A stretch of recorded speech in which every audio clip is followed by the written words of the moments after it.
Hello, everybody. Welcome to another episode of My Money Panda by Wealthy Nivesh. So, today we have with me my good friend Sashind, who is a personal finance journalist at HT Mint, Hindustan Times Mint, which is a leading business newspaper of India, yellow newspaper as they call it. Sashind takes care of personal finance and investment topics at Mint, and he is a postgraduate in journalism from Asian School of Journalism and Finance. So, hi Sashind, welcome. So, Sashind, there are different avenues of investments into the market. One is managed portfolios where somebody else manages your portfolio, and for the same, there are two different ways, two very similar, but you can say logistically, regulatory wise, different ways. One is mutual fund, the other is PMS, portfolio management service. So, you tell me what are your views about both of them? What is utility of mutual fund and what is utility of portfolio management service? Yes. So that is a very interesting topic, and honestly, I think you would be better placed to answer this. But anyways, so I'll explain the basic difference between these two products. So mutual fund is for the common people. You can invest for as little as 100 rupees, and then you can start your investment. It is very well regulated. There are a lot of rules and regulation that you can't own more less than 5 stocks, stuff like that. PMS has a minimum ticket size of 50 lakh. So these are products that the HNIs buy, and automatically there is an assumption that people who can invest more than 50 lakhs have some kind of risk tolerance, right? So for them, PMS structure awareness also. There is an assumption. I don't know if that is actually true, but it may or may not be true. May not be true. Yeah. So in PMS, you can take extra risk. Like in mutual funds, let's say you have to hold at least 10 stocks. Here you can have a portfolio of 5 stocks, and then you can invest in very small companies and then take greater risks to generate higher returns. Now, whether they actually generate higher returns compared to mutual fund is a subject of discussion and debate, and so we can get into that. But there is one very big issue with PMS, which comes from the taxation angle. So in mutual funds, when you buy mutual fund for 100 rupees and sell it for 200 rupees, you have to pay tax on the 100 rupees profit that you have generated, right? In PMS, whether you redeem your money or not, whenever the fund buys and sells stocks, every time that happens, you have to pay the tax. So we can simplify this further, but just to keep it in very simple terms, mutual fund is a much tax efficient structure than PMS. So I will paraphrase what you said. So what you said is that mutual fund is a pass-through structure as per legal term. So so whatever mutual fund manager invests on my behalf, so he keeps on buying and selling. There is no tax incident at that point of time. Only when I sell the mutual fund from my portfolio, I have to pay the tax. Yes. While in PMS, every time the PMS manager will sell the equity, there will be tax incidents for me because that equity is bought in my name. Yes. Correct. A lot of times we see, so we at Wealthy Nivesh follow a strategy that you should never give more than 20% of your portfolio to single AMC, to single fund house. So if a client comes to us and he wants to invest 2 crore rupees, we won't give more than 40 lakhs to single mutual fund house or mutual fund company or any PMS company. And in PMS, the minimum ticket size is 50 lakhs unless you want to go for accredited, investor kind of thing. And I have seen many times in the industry that people, just for the sake of ensuring that they get single ticket size of 50 lakhs, they pitch PMS to clients who may or may not be aware of both sides of the story. So if let's say I meet a prospect who may be my client and he wants to invest 70 lakh rupees, and let's say he has got 70 lakh rupees only, and he is saying I'll decide how much money I will give you, this is basis the product I like. So if I pitch them mutual fund, I may have this idea ki he will end up doing 10 lakh or 15 lakhs only with me. But if I pitch PMS to him and he likes it, he will straight away put 50 lakhs. So do you think it's a prudent approach, no matter how good the PMS, the particular PMS is, to, as they say, to put all your eggs in one basket? So yes, Ankit, I don't think that is a good idea, and I'll give you one example. This is a real life example. So one client had a portfolio of mutual funds around 60 70 lakhs. So one day he goes to the bank, and the bank relationship manager says ki, sir, instead of having so many mutual funds split across so many schemes and funds, why don't you consolidate all of it and keep it in one PMS 50 lakhs, and then there's a greater chance of getting higher returns also, plus you have everything in one place, right? Which sounds intuitively very true, but that is not the case. So like you said, So in a way, you are going from one extreme to other extreme. yes, So from having number of mutual funds, which certainly is not a good thing to have, you are going to having only one PMS, which is more dangerous, which right? is more dangerous. Yes, yes. So probably you may have suboptimal returns over there, but they will be diversified. But when you put all your eggs in one basket, then you have higher risk. Yes. Great. So in our scheme of things, also we try to start with 6 mutual fund, and then we try to build up to 10 only. So we ensure that you don't have more than 10 schemes in your portfolio, because that is also one of the thing that we have seen, key having more than 10 mutual funds in one portfolio starts diminishing your returns also, and it becomes logistically also difficult. So the next question that I have, so at a very basic level, both PMS and mutual fund invest into listed equities only. Probably PMS can invest a little bit in other asset classes also, but both invest into listed equities only. So how do you justify the perception that people have, or that has been built by many wealth managers, that PMS is better than mutual fund? So my first question is this perception correct? Which I don't believe so. So it's a very typical conversation that I have with my clients, that PMS doesn't bring anything substantially better than mutual fund, until unless you want to have some go and no go areas.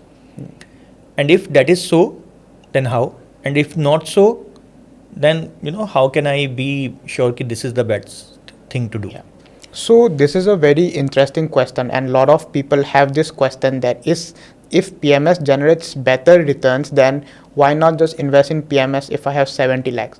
So when we say it has the potential to generate higher risk, people don't understand that the PMS is also taking greater risk.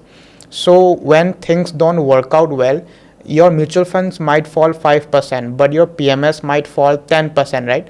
So that is one thing that people need to be. So how can you claim? So this I need to understand. Yes. So before coming to this point, let me give some data points. We did one article in Mint. So we were trying to compare the performance of mutual funds versus PMS, right? So the first challenge in comparing such kind of data is that in mutual funds there are categories, right? There are large cap, mid cap, flexi cap, multi cap. There's nothing like that in PMS. There's nothing like that in PMS. So what we took is that we took the mutual fund categories like large, mid, small, and we compared them with the PMS, and the PMS categorization we took from PMS Bazaar, which is one of the largest PMS distributors. So they maintain a broad category of what PMS funds are doing.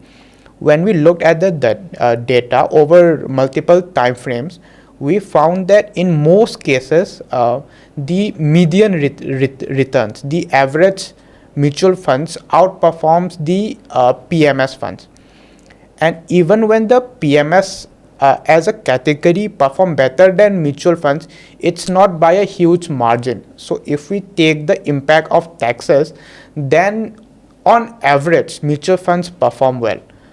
But when we look at 1 year, 5 year, 10-year period, and when we see the best performing mutual fund and the best performing PMS from each categories, we will find that while the best performing mutual fund has given something like 30%, the best performing PMS funds would have given like 60%. But on the downside also, the worst mutual fund might have given 5-6%, whereas the worst PMS funds might have given -1, -2, something like that. So PMS can inherently take higher risk. So I think you brought a very beautiful point that standardization in and categorization in PMS is not there. yes, While in mutual fund, you are very much clear what where you are putting your money. yes, And if I'm not wrong, this categorization was brought by SEBI some 8 years back in September 2017. for mutual fund you're saying? Yes. The new categorization came around that time. Yes, because before that, it was same haphazard like in PMS also. So, I think like every other product class, PMS also has good and bad traits both. One good thing that I find about PMS is that you can have your customization. So I met a Muslim client recently who told me that he gave this recommendation to his PMS fund manager that you should not go for banking and liquor and tobacco kind of investments in his portfolio. So you can tell about no-go areas, or you can tell if you don't want to have some particular exposure. So many times very senior managements have restrictions on promoter on their company shares. Prevention of insider trading. Yes, so they tell their PMS manager that you can't buy or sell this equity in my PMS portfolio. So what are your views about the same? So yes, so there is, okay, let's start with the this one Muslim case, right? So according to their religion, they can't invest in certain type of stocks. I think there are Sharia funds in mutual funds, right? Ankit, correct me if I'm wrong, but there are Sharia funds, right? So there are Sharia funds in mutual fund, but that's But a very not a underdeveloped category. Yes. So there are only 3-4. I think there is one from Tata, there is one from ITI, and one more. But that's a very underdeveloped category. Yes. And also because, so what happens now if I have a very specific Sharia fund which has got very low AUM, then I am taking exposure to a very small bucket, very small basket, very small kitty. But if I take exposure in a bigger PMS, where I may believe that management will be better than this smaller kitty, and I can have my Sharia implemented also over there, then probably people will have a stronger case for it. Yeah, so PMS products can customize according to the client's needs. So if PMS is providing such, customization according to Muslim law, I guess that can be a good thing. But apart from that also, okay, I think we can come to this later, how to choose a PMS fund. Okay, we'll come to that later. Now the second point, which is very interesting, is the prevention of insider trading rules, right? So let's say, Ankit, you're working in certain company, HDFC or Reliance. If you are amongst the senior management or have an important role, there are restrictions on when you can buy the Reliance stocks and when you can't buy the Reliance stocks. So if many people don't know about this rule, but the HR sends you these documents in email and stuff and you signed it, no one checks exactly what they're signing when they join companies and all, but by mistake, a lot of people end up buying their own company shares because they, intuitively. So I'll tell you how practically it happens through PMS. So let's say I'm a senior manager and I have got restriction on buying or selling my own company shares. And I bought one PMS which, by the way of their own research and by their own investment philosophy, they buy my shares. Now what happens in PMS, like in mutual fund, there is a pool of money and you get units of mutual fund, so you don't have access. So the ownership is with the trustees of the mutual fund. In PMS, demat account is opened in your name. Over the demat account, there is a trading account clear. The trading account clear access is with the PMS manager. So practically those equities are bought in your name. Yes. So as and when SEBI will pull up any data against my PAN, they will get to know that this particular equity, which I am not supposed to buy or sell, has bought on your behalf by the PMS manager. Yes, at certain times or without certain times was bought and sold. From my understanding, I think at that point of time they can't see whether it was bought or sold by the PMS manager. But even without SEBI, I can land up in a serious trouble with my employer also. That happens, and this is a very serious issue for people working in big CA firms and all. So all this company, EY, Deloitte, Yes, they yes. have their own designated PMS manager who partners with them, and they know in and out which stock they're supposed to buy and which stock they're not supposed to buy. But my limited point is this issue will not arise if you invest in a mutual funds, Yes, because mutual fund yes, is a yes. pooled product, right? And you get the your investments as units. So even if you work in HDFC and the mutual fund is buying HDFC stock in the mutual fund portfolio, that should be more or less fine. Although I'm not an expert or a lawyer, but this Yeah, should be fine. so it's a collective decision which is happening by a third party. But you brought one very good point that not only for employer, but even there are certain times when I can't buy the equity of my clients. So I tell you how. So like you mentioned, audit firms. So if I'm auditing, let's say, books of HDFC bank, Or you're doing merger acquisition, stuff anything, like that. Yeah. anything, where I'm not even looking at books of HDFC mutual fund house. Even then, most of the times I'm not supposed to buy the equity of HDFC mutual fund, or not even buy mutual funds from HDFC itself. HDFC mutual fund limited mutual funds also I can't buy. So these are some of the restrictions which becomes tougher to track in PMS.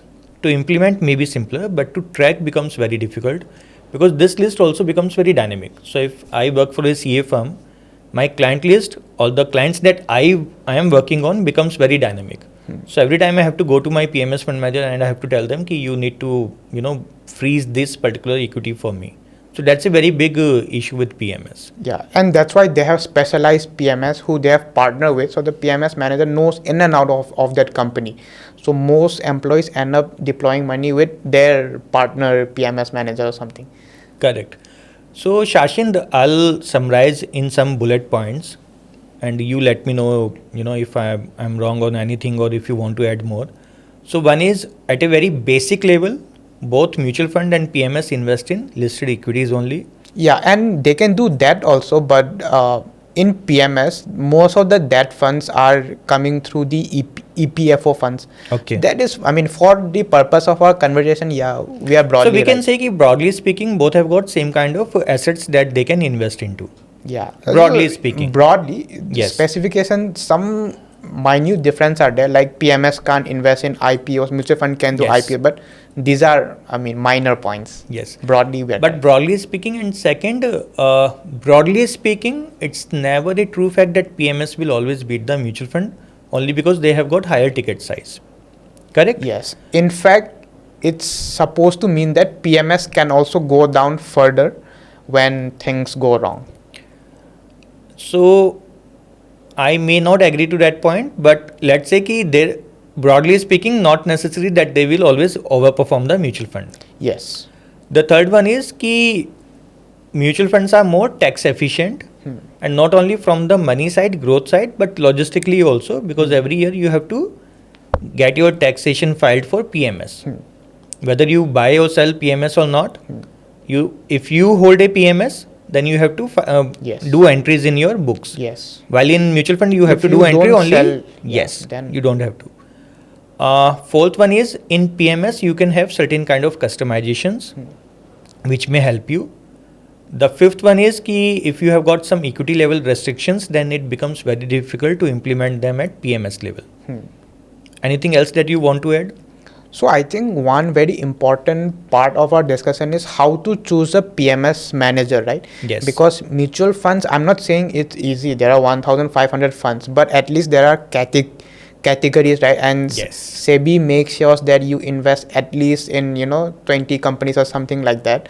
It's diversified across sectors if it's not a thematic fund. But for PMS, lot of the things depends with the PMS manager, right? So if you know someone, if you know how a particular PMS manager is managing the fund, and you believe their philosophy, if their philosophy aligns with you, then PMS should not be a big problem. But I mean, you should be aware about the taxation issue, right? So I also agree with you on this point that just because PMS is risky doesn't mean it will necessarily fall more than a mutual fund. But it all depends on who is managing the PMS fund. So in a broad sense, I think my point would be correct that when something goes wrong, PMS might go even further. But your point is right in the sense that if the PMS manager is taking care of the risks of the investor, has holding schemes in different stocks in different sectors, so that is true. One last thing, so I wouldn't name the PMS, but one PMS was there around 2021 where there was a lot of hype in the green energy stocks, and also they had 15-16 stocks, small cap companies, 500 crore, 1000 market crore type, and it went up 60-70%. Now it became the top performing PMS of that time, and everyone invested their money. Now you can guess what happened in the next year. It became one So of the then they bottom issued performers. an apology letter also. Oh, did they? They did. Interesting. But see, it's always about risk and return metrics. So your expected returns have to be commensurate with the risk that you are taking. So the problem is that people are aware of that 67%, what we call cherry picking, but they are not aware of the downhill journey. Ankit, I have a question for you. I was just wondering, do PMS pay distributors more commission than mutual funds, or does it depend? It's similar. Similar. It's Got similar. it. So there is no incentive on the commission percentage side, but yeah, there is incentive on the ticket size. That when you sell PMS, you sell 50 lakhs. Got it. So you get 50 lakhs in single shot. That is, I mean. So one point when we were summarizing, we missed one more point. There is no categorization in PMS, so it's more difficult to compare their returns, etc. And one more thing that I remembered, Ankit, is when we are looking at the PMS and mutual fund performance and we're comparing, first thing we said is both are pre-tax returns, but mutual funds are more tax efficient. Second point is that the PMS returns that we see, those include the management fee, but in certain PMS there can be a performance fee also. Yes. So yes. if you have a agreement with the PMS fund that says you have to pay performance fee also, then so I'll tell you one anecdote. I'll tell you. So there is no. Again, it's a very broader point only. So once PMS or rather any assets performance goes beyond 15%, typically performance fee becomes negative. Becomes not in favor of client. So you will find people who will tell you we will take 0% fixed fee and then we will take performance fee from you. But the problem is if your returns are higher than 15%, which they should be, if your returns are not higher than 15%, then you should better go to index fund only of Sensex or Nifty. Then performance fee typically is not favorable to the client. So for the benefit of audience, I'll tell you how it works. So there are three models of fee when it comes to PMS. One is fixed fee that you end up paying 1.5 to 2.5% kind of percentage on your amount invested or the fund value. The second is you pay only performance fee. Performance fee means ki either I will pay this much percentage of returns that you generate, or then there is hurdle date. So hurdle date means ki I'll pay you so up till 10% of the performance I won't pay you anything, but beyond 10% whatever you are able to generate, I'll pay you 20% on it. Profit, yeah. So let's say you generated 16%, so 16 minus 10 on the incremental 6%, I'll pay you 20%, which is 1.2%. The third model is you have mix of both. You have got fixed fee also and you have got performance fee also. So one model may be 1-10-10. So which means 1% fixed fee, and whatever you generate beyond 10%, I will charge you 10% on the same. So let's say if you generate 20%, then 1% anyhow goes into fixed fee. Then 20 minus 10 on 10%, I end up paying 10%. So I end up paying 1 plus 1, 2%. So these are three models which are prevalent in the market. Those clients who feel that they are very shrewd and all, they by default take performance fee, pure performance fee, because they feel that this way they are safe and secure. But I will suggest, and it is as per SEBI guideline also, that you should do a simulation of your fee So how it works that you take different levels. You take 10%, 15%, 20%, 25%. And whatever fee system your advisor is recommending to you, you have simulation on what will be your absolute or let's say percentage terms, what will be your fee outgo. And then you decide for yourself which makes more sense. So I have one point to add in there. Let's say there is a PMS fund and the PMS fund is pitching to all clients to take performance fee. They might be saying, ki, sir, you will save money because only when you get the performance, you will pay the this one fee, right? But in that case, their incentive is to generate extreme amounts of returns to get the fees, right? So they might end up taking up more risk than necessary in a particular fund. Yes. So that is a So one problem of this industry is कि people become very excited, and people are like इतना return तो हम generate कर ही लेंगे, इतना तो कहीं गया ही नहीं है, and eventually everybody recognizes that markets are paramount.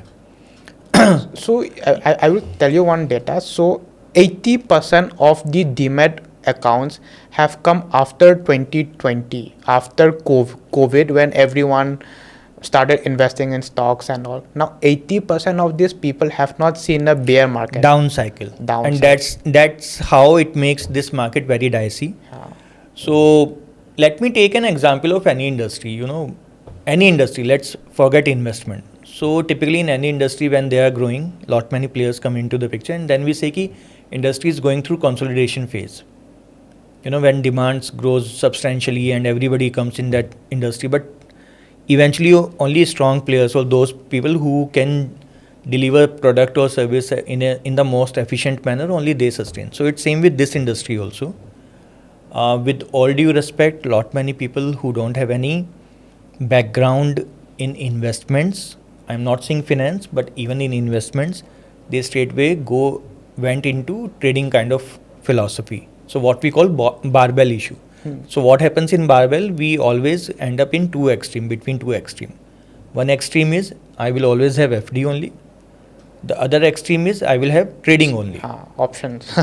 Options and trading. So ek ka 10 ka 100. So that thankfully, I always take a huge pride that we have got a very good regulator in India, SEBI. So thankfully they clamped down on high volumes. Before they clamped down, the number of volumes of options in India was 4 times of America. I think 60, 70 or 80% of world's volumes were coming from Indian markets only. And that was because virtually everybody was hooked to DIY apps. So that is coming down thankfully. But yeah, everybody should be sure how they want to play with their money or invest their money or trade with their money. That is an excellent way to sum up this YouTube video. Yes. And I think that you have given a very good message to everyone also. Yeah, so I will summarize this discussion on a very broader level. We started with a very specific topic of mutual funds and PMS, but I think the broader message is कि whenever you want to invest in any asset class or any tool or any product, try to see both sides, good side and bad side. So for my own personal equity portfolio, whenever I am researching any equity for my own portfolio, I look for reasons not to invest rather than reasons to invest, what we call confirmation bias. So confirmation bias says that if I want to invest in Tata Mutual Fund, Tata Motors, I will keep on looking for the reasons which takes me towards investing into Tata Motors. I have completely contra approach. I look for reasons not to invest into Tata Motors, and then I decide whether I want to invest in it or not. Now coming back to third party products, what we call mutual funds, PMS or anything, first is go completely through the pros and cons side, completely go through the charges side, completely go through the liquidity side, historical returns, as you rightly said, your fund manager quality. So what we do at Wealthy Nivesh, we try to quantify the fund manager's decision making quality. How we do it, we apply regression analysis and we see how much of the returns have been generated due to the market movements, how much due to asset allocation and how much due to net selectivity. So first, markets anybody can generate. But asset allocation means if I give you 100 rupees, how much of that 100 rupees you are investing into equity or debt? Or how much of 100 rupees are going into small cap, mid cap, large cap? Net selectivity means what are the equities that you are investing into, what is the incremental returns because of your selection of equities. So this may not be possible for everybody to say, but still you should look at fund manager quality, for how long the fund manager has been in the market, for how long the fund manager has been managing the fund, what is his investment philosophy, as you rightly said, and see if it aligns with your thought process on investment. But read as much as possible, try to contradict what you read, don't blindly follow whatever you read or listen on YouTube. um, Try to question it, try to contradict it, try to do everything that you can do with any sort of data. That's Especially with PMS. So as we said, the PMS has got good side also. So if your fund manager is good, if you have if you want to have customization, then PMS certainly is better than mutual fund. But idea is key, try to judge them for their both pros and cons. Oh, no, I think if there is any common investor without an expertise in investment management, I think they should go with mutual fund, because PMS is, you have to be more careful with selection, and PMS the return should be slightly higher than mutual fund to match the post tax performance. So I that will is one say that slightly different. Key analyze every PMS independently. Don't go blindly saying that PMS is always better than mutual fund just because they invest 50 lakhs. Analyze every PMS independently for its pros and cons, and certainly you should be aware of what are the benefits and downside of investing into PMS. Well put, yeah. That's how I would say. Probably we both suffer from our own professional biases, but No, I agree with you, the but- points you said. because I'll tell you what, there may be a PMS manager who may align much more with my investment approach than any other mutual fund manager, or whose portfolio is much more aligned with my philosophy than any mutual fund idea, or who can give me more customization as well. So to summarize, go independently, don't go by hyper kind of approaches that PMS is always better than mutual fund. Try to analyze everything independently. I think that's true. Great. Thank you, Sashind. Thanks for coming on the session. I hope everybody benefits from this discussion. To the audience, whatever discussion we had today, if you have any questions related to the same, you can post it in the comment section, and I will try my level best to answer those questions to the best of my capabilities. Thank you. Thanks a lot.